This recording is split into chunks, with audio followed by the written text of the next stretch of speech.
great wind, and something like flames appear over each person's head.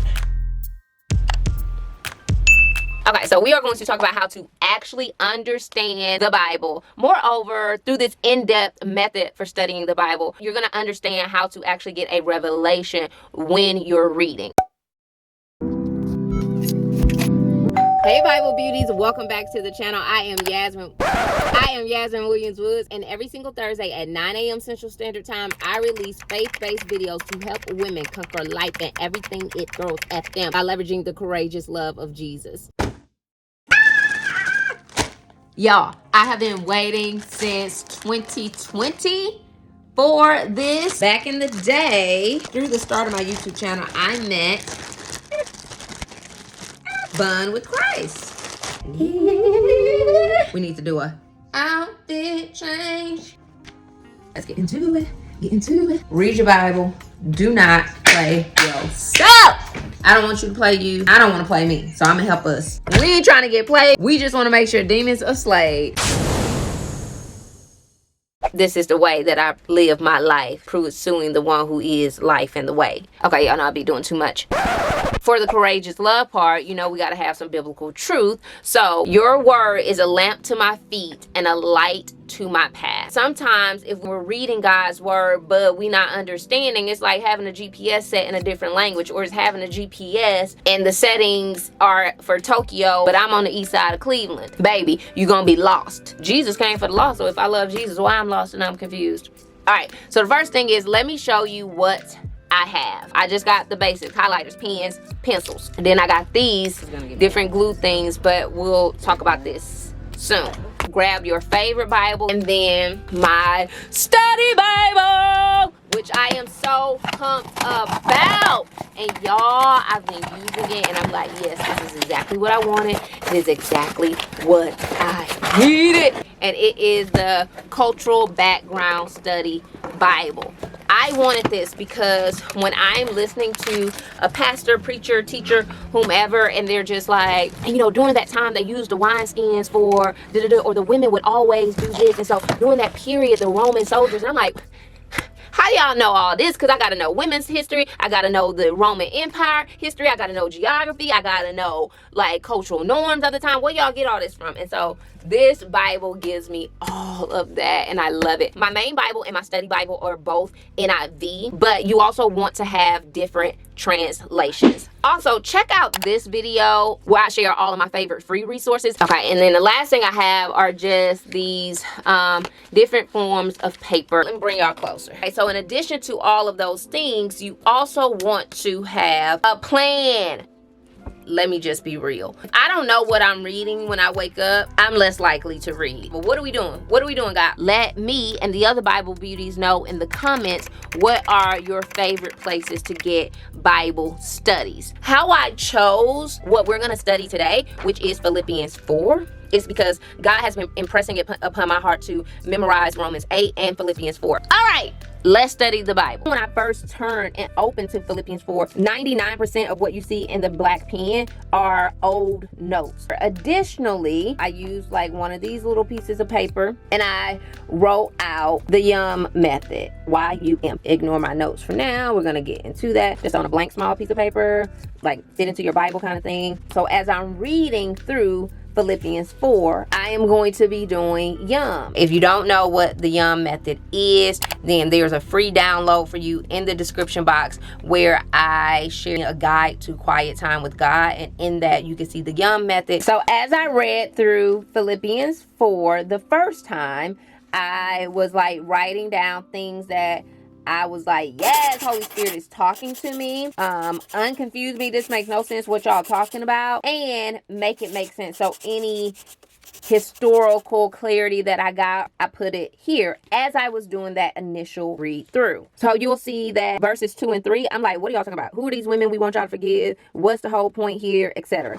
So I just put question mark verses 2 through 3. And then as I was reading, different words stood out to me. Gentleness, rejoice, because the chapter starts with the word therefore. And then it also says that is how you should stand firm. Wait, how? What's that? So I jotted those here, circle here, and which then directed me to go back to the last section of chapter 3 to understand what that means. But as I'm reading through, because here's the thing, it makes no sense to read and not understand what you are reading. It is unfortunate that as humans, we do not like what we do not understand. So a lot of times we're bored out of our mind, we're falling asleep, we're overwhelmed, we're stressed out, we're discouraged, we're irritated with the word of God because we don't understand. So it makes no sense for me to go through and I'm not understanding.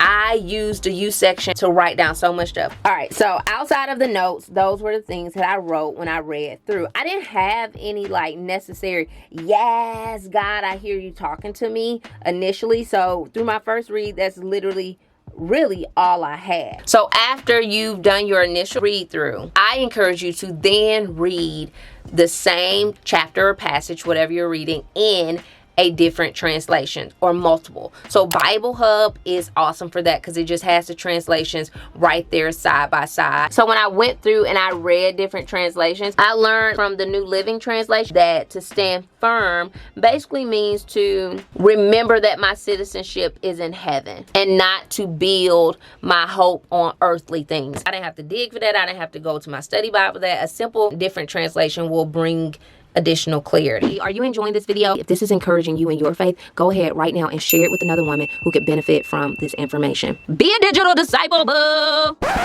After you've read different translations, I then go to my study Bible. Okay, so here we are in Philippians chapter 4. This is verse by verse of what each verse means contextually, culturally. The study Bible really helps me on the make it make sense part. Remember I had that question around verses 2 and 3 of who are these women? What are we talking about? Side note, it's also cool if for your first read through, if you want to read along with the audio Bible, because sometimes hearing it helps and it gives you the pronunciation of these names and cities and all the things, or these just words that I don't know how to say. Okay, so I found out that the two women, I plead with Euodia and I plead with Syntyche to agree with each other in the Lord. Euodia. Yes, and I ask you, were key in helping Paul to advance the church, the spreading of the gospel there in Philippi. They played a large role in believer activities at the time. Women in Rome had more freedoms than women in other Greek places. So it was like, yes, y'all, that gave me life. It was a make it make sense moment for my study Bible when I got the information, and it then became a yes, Jesus, pour into my spirit, fill me up, fill my cup, let me know that you have chosen me to do this, and women been having leadership in the advancement of your kingdom. Okay, and then some other fun stuff that I found out when he talks about, you know, you guys are my prize. If we go to verse 1 where he talks about y'all are my crown. So when you were running a race, which he talks about previously in chapter 3, when you ran a race, like that was your wreath, that was your prize, like a crown, right? But also they would call the winners up. And so in chapter 3, Paul talks about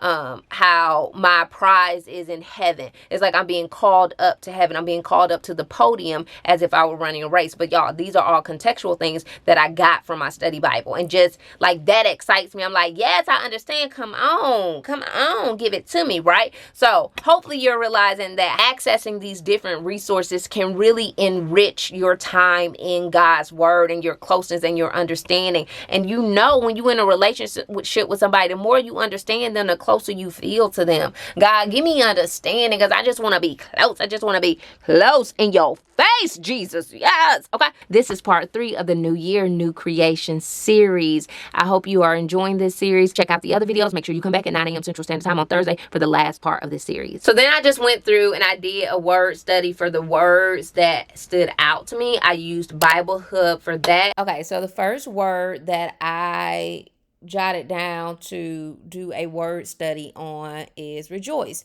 So in Bible Hub, put in Philippians 4:4. That's where the word is first mentioned.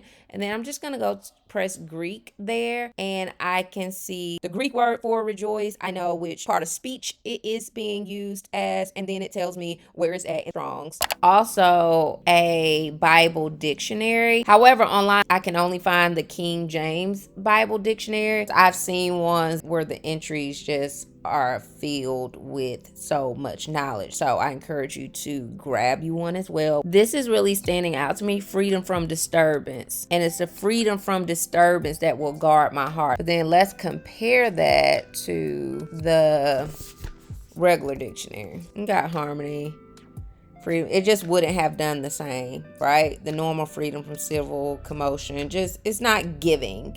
It's not giving what we got over here from the actual Bible dictionary. After I did Bible Hub and then I found the King James Bible dictionary, I still felt as though, God, I want more. So I headed to the Enduring Word Commentary.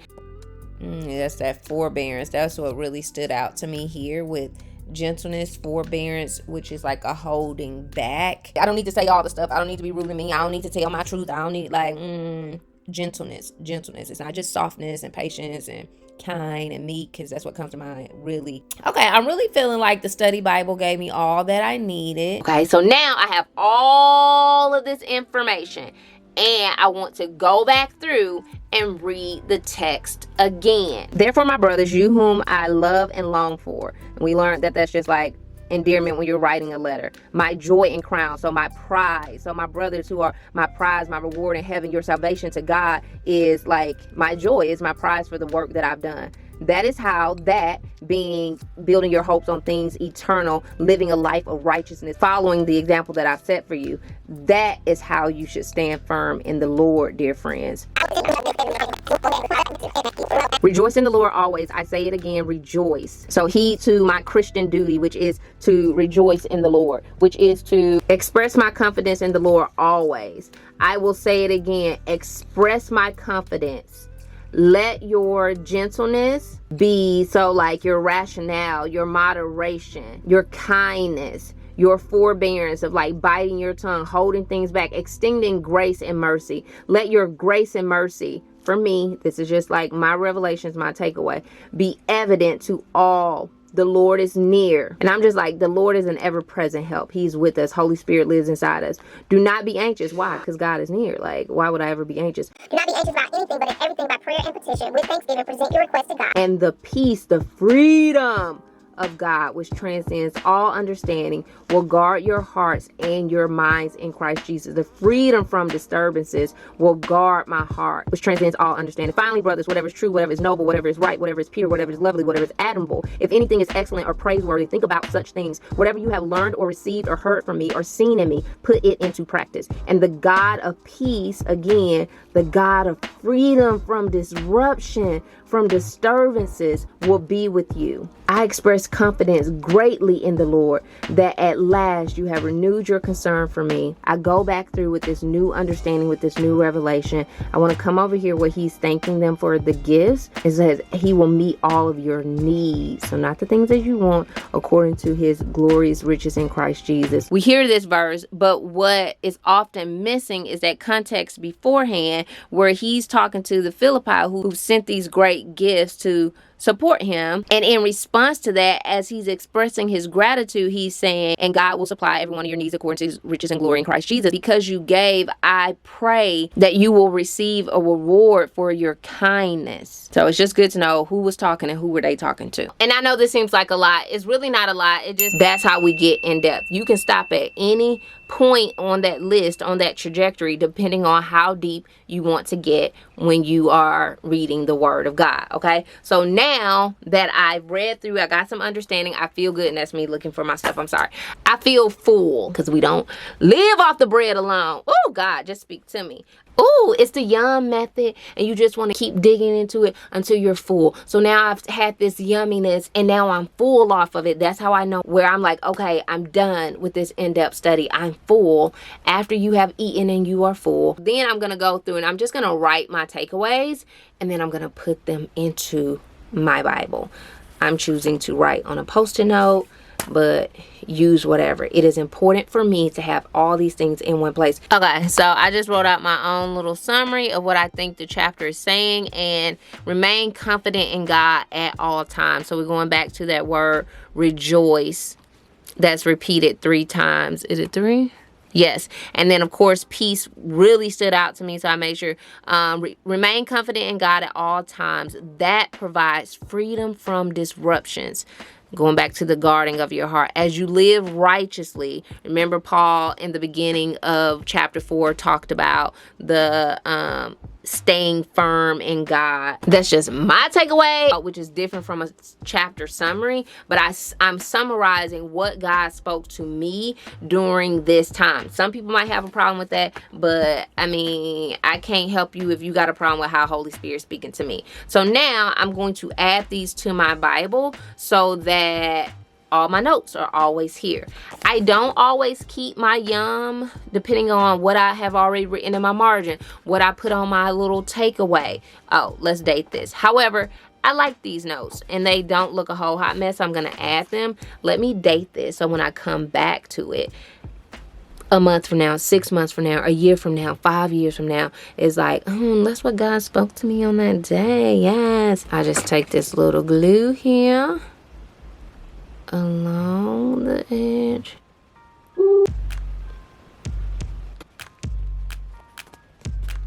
All right, Bible beauties, that's all I have for this video. I hope that something I've said has enriched, enlightened, informed, inspired you in your faith in some way, shape, form, or fashion. And if so, I want to encourage you to keep on watching. Here is a channel that has really been helpful to me. How to Faith a Life in terms of growing in the Bible. Go check her out. You'll be so blessed that you did.